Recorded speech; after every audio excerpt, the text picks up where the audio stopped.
The 2017 New York Times article, in my mind, made that was a big shift, because when the New York Times is reporting about it and saying that this is major news and this is real and there's video evidence that they can't ignore, when you talk to high-level people at the government and people like Commander David Fravor, who had that infamous spotting off of the coast of San Diego, when you hear about people like that are very reputable, it starts to change the conversation in a lot of people's eyes. Right. See, it used to be that one person would see something in the sky and say, look, Martha, look, there's something up there.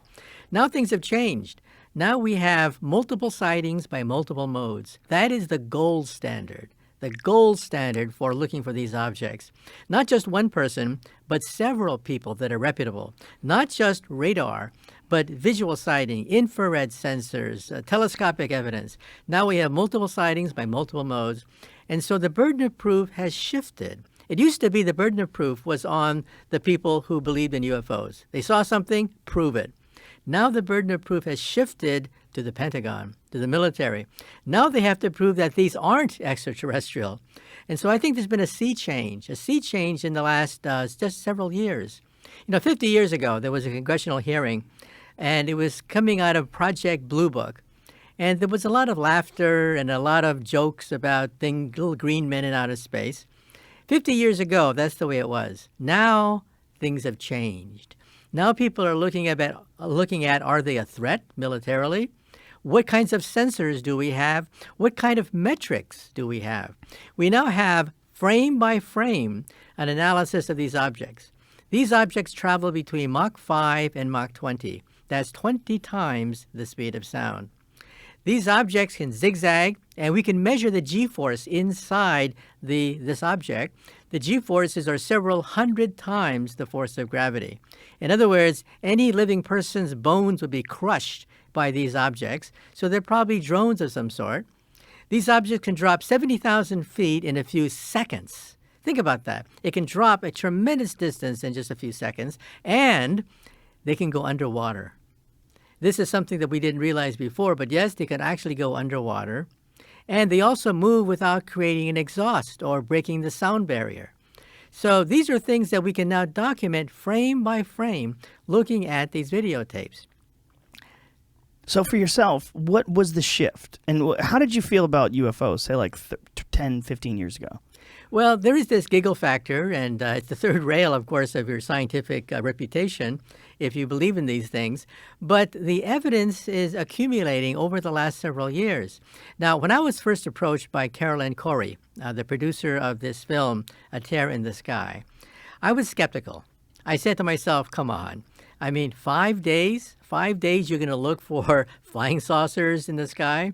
What happens if the aliens are camera shy and they don't show up in 5 days? So I was pleasantly surprised when they actually found something. They actually have photographic evidence of objects that can gyrate just the way the Pentagon has said. And so we now have a sea change. A center of gravity has changed with regards to looking at these objects. We no longer simply look at one individual seeing something in the sky. No, we demand hours of videotape, multiple sightings by multiple modes. That's the gold standard now. So what do you think is happening? Do you think that this is something that maybe another government from another country has created that far surpasses our abilities, or do you think that this is coming from somewhere else? Well, the Pentagon has listed, I think, 5 different options. One option, of course, is that they're weather balloons or something that's an artifact of our space program. Maybe a piece of rocket that is plunging back into the Earth's atmosphere. That's one category. Another category is anomalous weather events. They happen, and they have to be looked at very carefully. But the last option is other. That is not just the Russians or the Chinese, because these objects apparently can gyrate faster than what the Chinese and the Russians can muster, but it opened the door to the possibility of other. They didn't specify what other was, but you can fill in the dots yourself. Now, one possibility for other is hypersonic drones. We see that in warfare now. The Russians, in the Battle of Ukraine, is actually using hypersonic drones to hit targets inside Ukraine. To be hypersonic, you have to go faster than Mach 5. Anything faster than 5 times the speed of sound is called hypersonic. And so the Russians are now fielding hypersonic drones in warfare. But you see, this is something just in the last few months. These sightings, they go back decades into the past, with objects executing these gyrations decades ago. And that's why you have to take them seriously. So the Commander David Fravor event that we talked about off the Nimitz, that was 2004. Do we have an accurate understanding about military capability in terms of like drones and propulsion systems from 2004? Or are there things that are classified that we are not going to have access to? Like, is it possible that, 18 years ago, they had the capability to have a vehicle or a drone move this way, that information has just not been released? Well, 2 years ago, the United States military admitted that it stopped working on these hypersonic drones. Why? They're unstable. They zigzag. And that's why the Russians have put a premium on this technology to evade our Star Wars program. The Russians wanted a rocket that can maneuver and therefore outwit a stationary Star Wars system designed to shoot down these drones. Right. So that's why the Russians have put a priority on this, and they've now fielding in warfare. We actually see them as a military weapon. 2 years ago, the United States military stopped its program. They're too unstable.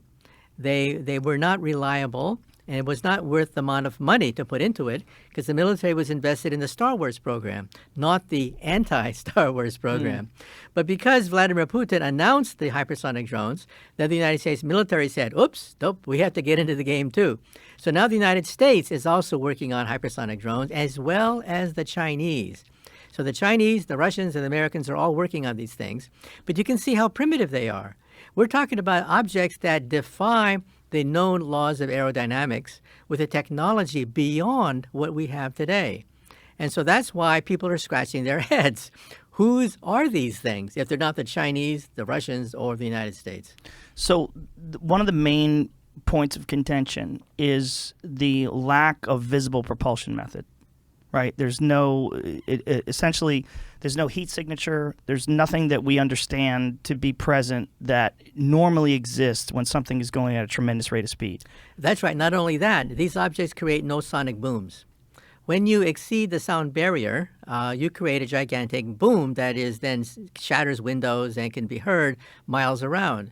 These objects can effortlessly break the sound barrier and not create a sonic boom. And they don't create any exhaust. We don't see any exhaust trail from these objects. So either they're an optical illusion of some sort, or they have a set of laws of physics beyond what we can muster. Now, if they are an optical illusion, if an object were to move in front of your eyes, traveling at a very slow velocity, but you don't know how far they are away, you may think that object is very far away from you, traveling at enormous velocities.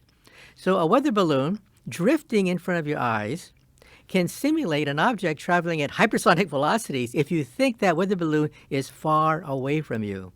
So how do you tell the difference? Well, you look at wind patterns. It turns out that many of these sightings, these objects defy the direction of the wind. If they are weather balloons that you confuse with a flying saucer, then they would be moving with the direction of the wind. But these objects do not do that. These objects can go against the direction of the wind. Not only that, but we have multiple sightings. If an object is very, very far away, if an object is close to you, but you think it's far away, then it's traveling at an enormous velocity while it's actually just drifting in front of your eyes. How do you tell the difference? By having multiple sensors, radar, infrared sensors, visual sighting. Then you can tell how far this object is away from you, and then you can say that, no, it's an optical illusion. Well, we do that now. We have multiple sightings of these objects. By radar, we know how the velocity, the distance. Each time it comes out to be real. And so that's why we're scratching our heads. Who has this capability? And the answer is, we don't know. Is there anything that's theoretical that you're aware of that could be applied, like from some other planet or some other galaxy or whatever, that something that maybe we have theorized that could be responsible for the way these things are able to move? Well, when I talk to my friends who are physicists like myself about these things, they sort of like laugh, giggle, their eyes roll up to the heavens, and they say something very simple, that a rocket using conventional means would take 70,000 years to reach us from the nearest star. Therefore, these objects cannot exist. 70,000 years for a Saturn rocket traveling at 25,000 miles per hour to go from a nearest star to the planet Earth. That's why most scientists disregard these sightings, because they defy the laws of Einstein. But isn't that kind of silly? Isn't that kind of like saying, like, you can't, you know how long it would take you to get a horse from Los Angeles to Sydney, Australia? Isn't that kind of like saying that? Exactly. And that's why I say that assumes that these aliens or whatever are maybe 100 years more advanced than us. But open your mind to the possibility that they are 1,000 years more advanced than us. 1,000 years is nothing compared to the age of the universe. Right. The universe is about 13 billion plus years old. That's how the age of the universe. And so the age of a civilization, just a few thousand years ahead of us, that is just a blink of an eye to the universe itself. And once you go to higher energies, the laws of physics begin to break down. The laws of Einstein and the laws of the quantum theory break down at something called the Planck energy. Why is that important? That's what I do for a living. I work on something called string theory, which lives at the Planck energy. The Planck energy is 10 to the 19 billion electron volts. That is a quadrillion times more powerful than our most powerful atom smasher outside Geneva, Switzerland. Any civilization that can harness the Planck energy would be able to become masters of space and time.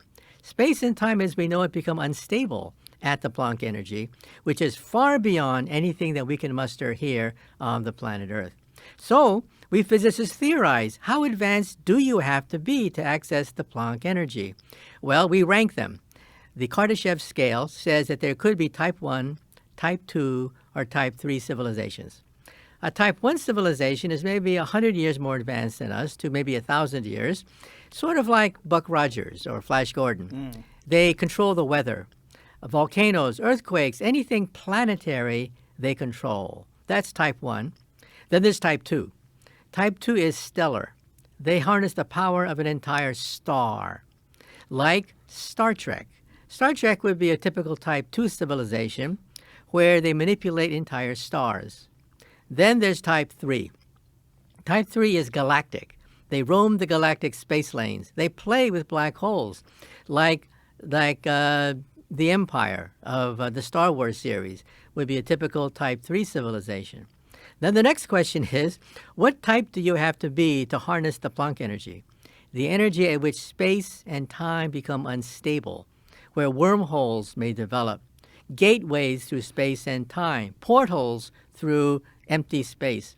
You have to be type 2 or most likely type 3. Then the next question is, how long will it take before you become type 3?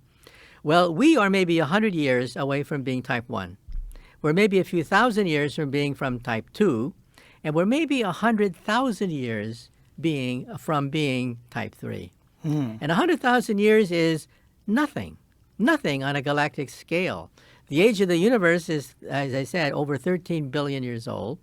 And so once a civilization reaches the Planck energy, that is a type 3 civilization, space and time become your place.